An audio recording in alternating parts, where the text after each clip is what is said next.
Bonjour Steven Spielberg. Bonjour. Bonjour Monsieur le Président. Merci d'accorder cet entretien exceptionnel à Europe 1. Vous devenez président du jury à Cannes après avoir filmé un moment de la vie d'un autre président, Lincoln. C'est une coïncidence? Non, vous aviez tout prévu. Ce sont deux présidences qui se succèdent, effectivement. Non, ce n'était pas prévu comme ça, ce n'était pas calculé d'avance, mais c'est souvent, les choses arrivent par paire, et donc il faut accepter que cet honneur m'arrive avec un immense honneur, une immense gratitude pour moi. Qu'est-ce que vous avez appris sur la vie de Lincoln qui pourrait vous servir dans votre rôle ici à Cannes? D'abord un certain sens de l'humour, beaucoup de patience, une patience infinie. Est-ce que vous avez déjà été président de quoi que ce soit dans votre vie? Non, et je ne suis même pas président de ma propre famille, c'est ma femme qui est aux affaires. Donc, non, c'est vraiment quelque chose de complètement nouveau pour moi, mais je dois vous dire autre chose, ce serait un honneur égal si j'étais simplement membre du jury et non pas président. Vous avez dit oui tout de suite à cette proposition de Gilles Jacob et Thierry Frémaux? Il faut dire qu'on me l'avait proposé par le passé déjà, mais à chaque fois j'étais en plein tournage. Et donc, par exemple, au mois de mai, c'était pas possible, je ne pouvais pas être aux deux endroits en même temps. C'est quoi un bon président, Steven Spielberg? Un bon président, je peux vous dire une chose, le 12e jour après les délibérations du jury, après avoir rendu le verdict, je crois que ce sera un moment où je pourrai répondre à cette question. Pour l'instant, je fais ça un petit peu au fur et à mesure. Vous savez que votre Palme d'Or pourrait créer un scandale. C'est déjà arrivé par le passé à de nombreuses reprises. Pourquoi pas? Ça ne me gêne pas. Et même si ça ne fait pas scandale, c'est plutôt sympa de parler d'une palme scandaleuse, non? Vous qui avez été jugé toute votre vie par le plus sévère des jurys, le public, ça fait quoi d'être à votre tour dans le siège du spectateur? Ce sera un travail sérieux ou un plaisir avant tout de cinéphile? Ce sera plutôt sympa. D'abord, j'adore regarder les films. J'en vois tellement qui débutent ici à Cannes. Alors, il se trouve que je les vois quelquefois plusieurs mois plus tard, 8 mois plus tard lorsqu'ils sortent ensuite en salle. Mais j'adore voir les films qui sortent au festival ici chaque année et avoir la possibilité de les voir comme ça en exclusivité avec le public au même moment qu'eux. Moi, je trouve ça formidable. Ça veut dire que, par exemple, vous avez vous avez des souvenirs particuliers de Palme d'Or ici à Cannes, des films qui ont vraiment frappé votre esprit, qui vous ont énormément plu dans ces dernières années ou même ces dernières décennies? Il faut voir que les films qui débutent ici à Cannes, même ceux qui n'obtiennent pas la Palme d'Or, font quand même une certaine publicité autour d'eux-mêmes. Il y a quand même un marché du cinéma extrêmement tenace ici à Cannes qui vit très bien. Dans la salle de projection, lorsqu'on voit le film, évidemment le film impressionne le public, mais en même temps il y a une activité commerciale évidemment en coulisses, derrière l'écran si vous voulez, il y a toujours quelque chose d'excitant qui se passe à Cannes. On oublie parfois que ce sont les Français qui vous ont aussi ouvert les portes du cinéma en récompensant votre premier film, Duel, au Festival d'Avoriaz. Alors Steven Spielberg, qu'est-ce qu'on dit? Merci la France? J'ai toujours dit merci la France, parce que c'est vrai. C'est vrai que la France m'a découvert en quelque sorte à travers Duel. Et je me souviens encore des critiques écrites par René Clément de mon film. J'ai été très touché et je me suis dit, voilà, c'est la France qui m'a découvert. Et c'est également Dilys Powell, qui était, comme vous le savez peut-être, un critique britannique. C'est un petit peu l'équivalent en Grande-Bretagne de... je ne sais pas, quelqu'un comme Pauline Kael à New York.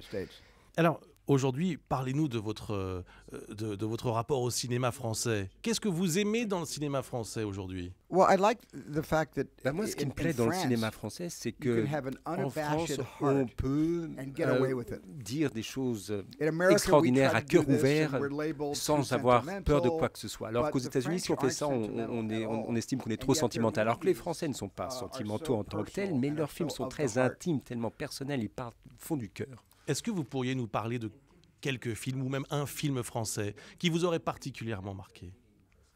The Untouchables. Les Intouchables. I've seen that film 4 times. J'ai vu le film 4 fois. 4 fois. Pourquoi ce film? That relationship.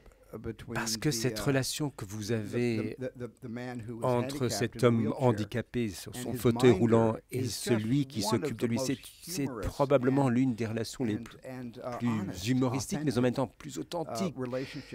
Vraiment une des relations les plus sincères entre deux forces de la nature très puissantes qui, a priori, sont en opposition l'un contre l'autre et puis tout d'un coup ils se trouvent dans la même équipe, ils font équipe. Et moi je trouve que c'est une histoire très belle et une histoire d'amitié masculine très forte. Ça a été un succès considérable en France. Vous le savez, plus de 20 millions de personnes ont vu ce film. Les acteurs, notamment Omar Sy, ont maintenant fait une carrière à l'international. D'ailleurs, vous auriez envie de tourner avec lui, par exemple, Omar Sy, qui est dans l'un des deux héros de ce film? Well, you know, it depends on the movie. Pourquoi pas, ça dépendrait du scénario, bien sûr, ça dépendrait du film. Il faut dire que tous les acteurs dans Intouchables sont merveilleux. Vous avez souvent fait tourner des acteurs français. Mathieu Kassovitz, Mathieu Amalric dans Munich, Nathalie Baye dans Catch Me If You Can, et puis François Truffaut dans Rencontre du troisième type. Comment l'aviez-vous convaincu de faire l'acteur? Parce que, à part dans ses propres films, il n'a jamais fait l'acteur lui-même. J'ai pas eu à le convaincre. François Truffaut, j'espérais simplement au moins qu'il lirait le scénario. Je m'attendais même pas à ce qu'il accepte. Enfin, j'ai écrit en pensant à lui. Et c'est à lui que je pensais lorsque j'ai écrit ce scénario. En ayant vu L'Enfant Sauvage et le personnage qu'il joue lui-même dans L'Enfant Sauvage, j'ai écrit à Monsieur Lacombe. Je pensais à Truffaut en écrivant le personnage. Je m'attendais à ce qu'il refuse. Et quand j'ai entendu qu'il avait lu le scénario, qu'il était prêt à me parler, j'étais très enthousiasmé, mais je ne savais pas du tout qu'il allait accepter de jouer le personnage. Et c'était le début d'une très très belle amitié avec François. Il était facile à diriger? Très très facile à diriger. Je me rappelle, je crois que François Truffaut est probablement l'un des plus grands observateurs de tous les cinéastes que j'ai jamais rencontrés. Et on ne sait pas qui a le pouvoir de l'observation jusqu'à ce qu'on les rencontre dans la vie. Et François Truffaut a fait tellement d'observations très justes, très intéressantes. Il venait me voir, il me disait « Regarde ceci, regarde ce qui se passe entre ces deux personnages, les deux, par exemple, deux figurants, entre deux scènes, la façon dont ils parlaient, dont ils croisaient les jambes, dont ils fumaient une cigarette. » Et il me montrait ces détails et il y avait toujours une dimension humoristique. C'est pas marrant ce qu'ils font là, tu trouves pas? C'était ça qui l'intéressait. Aujourd'hui, le cinéma américain, c'est énormément de films de super-héros, des films catastrophes aussi. On doit tous vous les proposer. Pourquoi est-ce que vous les refusez? C'est pas que je les refuse. Disons que j'ai déjà, dans ma maison de production à DreamWorks, on a déjà beaucoup de scénarios. C'est-à-dire que c'est ma propre société qui les produit, c'est moi qui réalise les films. Donc je n'ai pas véritablement besoin de lire d'autres scénarios de l'extérieur parce que nous produisons nous-mêmes nos scénarios. Steven Soderbergh a récemment donné une conférence dans laquelle il a dit que le cinéma américain rapetissait, que le spectateur voulait que ça aille de plus en plus vite, que les producteurs connaissent de moins en moins le cinéma. Est-ce que vous partagez, Steven Spielberg, le pessimisme de Soderbergh?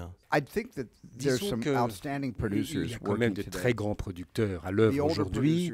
Ceux de l'ancienne école, ceux qui ont le plus d'expérience, ce sont certainement ceux qui peuvent apprendre beaucoup de choses à la jeune génération. Comment participer à l'édifice cinématographique. Parce que ce que fait un producteur, c'est ne pas empêcher la construction d'un film, ne pas être entre le réalisateur et ce qui se passe à l'intérieur de la tête du cinéaste. Les grands réalisateurs comme Richard Zanuck, qui était un des grands producteurs de ma carrière, lui, il m'aidait tout le temps à accoucher de mes propres idées qui étaient quelque part dans un coin de mon esprit, et il m'aidait simplement en me parlant, en me permettant de réorienter mes priorités. Et là, c'était une relation très créatrice que j'ai eue avec un producteur. Et c'est le genre de choses qu'il faut encourager, c'est-à-dire qu'un producteur aujourd'hui, il doit être le partenaire du réalisateur dès le départ. Et lorsque c'est la hiérarchie du studio qui demande au producteur de diriger le réalisateur, un producteur exécutif souvent fait plus de dégâts. Ce n'est pas le cas de tout le monde. Il y en a qui sont très bons, il y en a qui sont très bons. Mais quelquefois, ça peut aller à contre-emploi. La meilleure relation de travail entre réalisateur et producteur, c'est une relation qui peut résister à l'épreuve du temps. C'est-à-dire que le réalisateur et le producteur ont longtemps travaillé ensemble et peuvent lire dans l'esprit l'un de l'autre. Pendant des années, avec Kathleen Kennedy, par exemple, on travaillait ensemble. Maintenant, c'est elle qui dirige Lucasfilm. De E.T. à Munich, de la liste de Schindler à la couleur pourpre en passant par Lincoln, vous avez touché à de très nombreux genres cinématographiques. Est-ce que l'actualité très récente pourrait vous inspirer? Je pense par exemple à cette histoire incroyable de Cleveland il y a quelques jours, ou même l'attentat de Boston. Ou au contraire, pensez-vous qu'il faut prendre du recul pour être capable de faire un film de ce genre d'histoire? Vous savez, ça n'est pas tellement à moi de juger de quelle actualité pourrait amener un réalisateur à raconter cette histoire immédiatement au cinéma. À titre personnel, l'actualité, c'est l'actualité, et il faut effectivement une période de recul entre un événement et son récit cinématographique. Donc, je ne suis probablement pas le meilleur réalisateur pour répondre à cette question, parce que c'est pas moi qui vais sauter sur un événement mondial ou national pour en faire un film.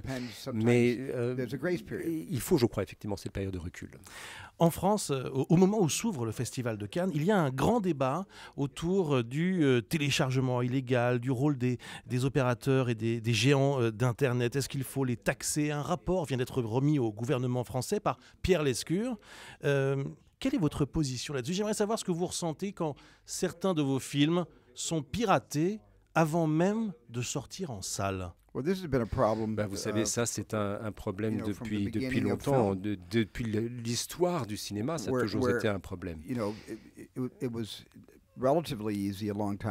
toujours été facile d'aller dans une cabine de projection la nuit, et lorsque le cinéma était fermé, de faire une copie illégale d'une pellicule et de la vendre à l'étranger. C'est le piratage cinématographique, c'est plus qu'un ennui, c'est vraiment une artère qui est tranchée lorsque le piratage se produit ainsi. Mais je pense que la technologie va nous aider plutôt que de nous jouer des tours, parce qu'on va trouver, la technologie trouve maintenant des façons de retrouver, si vous voulez,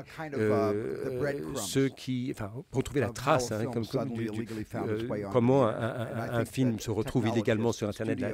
Les studios, la technologie permettra de remonter cette trace. Les pouvoirs publics, je parle de ce qui se passe aux États-Unis, la chasse s'améliore, la traque s'améliore, mais ça reste un problème. Et l'idée de taxer, par exemple, les opérateurs d'Internet ou même les tablettes numériques, les smartphones, est-ce que ça vous paraît une bonne idée? C'est ce que propose Pierre Lescure en France. Il faudrait que je lise le rapport de Pierre Lescure, il faudrait que je l'étudie avant de m'exprimer sur ce sujet, malheureusement. J'aimerais vous demander, Steven Spielberg, ce qu'il vous reste à filmer. Une bonne histoire.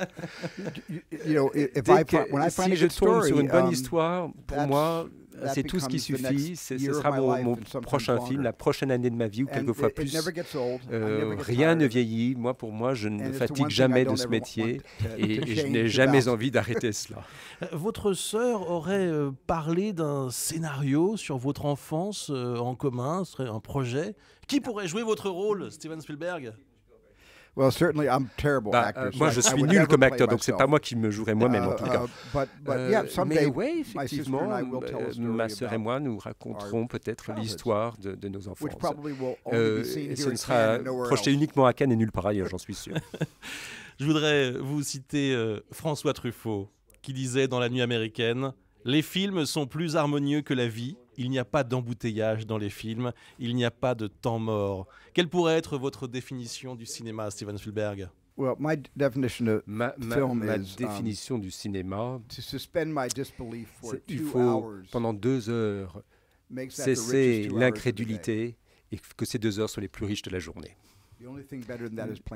Sinon, jouer avec mes enfants, c'est ce qu'il y a de mieux. Merci, Monsieur le Président. Merci. Merci infiniment. Bon film, bon festival, et merci de continuer à nous faire rêver. Thank you. I'll enjoy every moment of this. Thanks so much. J'adore ce métier. Thank you. Merci beaucoup. Merci beaucoup.